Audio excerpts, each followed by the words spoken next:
அஸ்ஸலாமு அலைக்கும். இன்னைக்கு நான் வந்து உருளைக்கிழங்கு பஜ்ஜி தாங்க செய்ய போகிறேன்.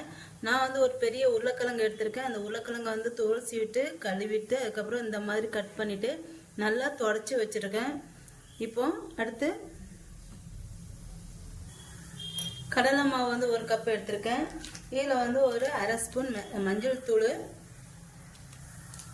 அடுத்து ஒரு 1/4 ஸ்பூன் ஓமம் நல்லா கசக்கிட்டு சேர்த்துக்கோங்க.